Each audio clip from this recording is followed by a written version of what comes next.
सब प्रेम साहेब बंदगी। आप सभी श्रोता बंधुओं, सदगुरु कबीर साहब के मूल ग्रंथ बीजक से सदगुरु कबीर साहब के अनमोल वाणी, सदगुरु कबीर साहब के अनमोल शब्दों को श्रवण कर रहे हैं। सदगुरु कबीर साहब का मूल ग्रंथ बीजक है और इस ग्रंथ में सदगुरु कबीर साहब ने संसार को, समस्त संसार के जितने भी प्राणी हैं सभी को उन्हें चिताने का काम किया है। अपने शब्दों के माध्यम से, अपनी वाणियों के माध्यम से वह संदेश देते हैं।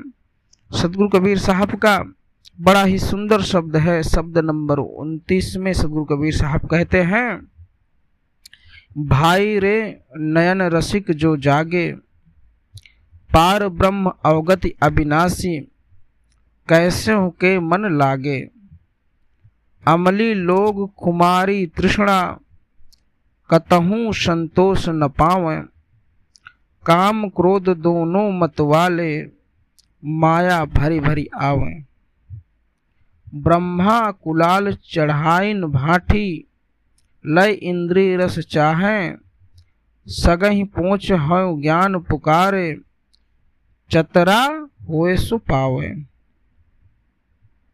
संकट सोच पूछ यह कलिमा, बहुतक व्याधि शरीरा, जहाँ धीम धर गंभीर अति निश्चल, तहाँ उठ मितल मिलहु कबीरा।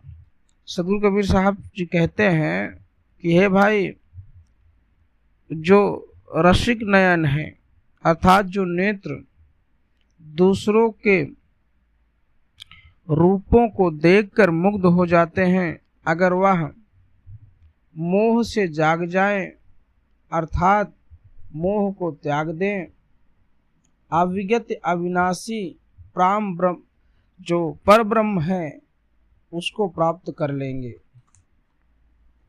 किंतु सांसारिक विषयों भोगों को आदि होते हैं, उनके ऊपर हर समय तृष्णा रूपी, इच्छा रूपी प्यास, नशा सवार रहता है, जिससे वो कभी भी संतुष्ट नहीं हो पाते। काम तथा क्रोध उन्मादी मनोविकार है। ये मनोयोग माया और भ्रांति की वजह से बार बार जीवों के मन में आते रहते हैं। अनेकों ब्रह्मवादी जीव तो कुलाल की भांति कल्पना रूपी भट्टी में ब्रह्म ज्ञान रूपी सुरा पकाते हैं। इसमें जड़ चेतन भोग एवं मोक्ष की मिश्रित करके इंद्रियों के विषय भोगों का आनंद लेने की चाह रखते हैं।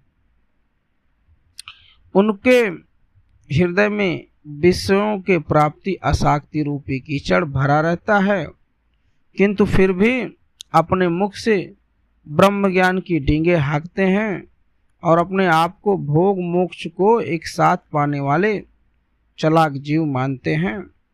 कहने का तात्पर्य यह है कि द्वंद्वग्रस्त इस कलयुग में कष्ट शोक आदि भी हैं, सोच एवं खराबियां भी हैं, शरीर में अनेकों रोग भी हैं।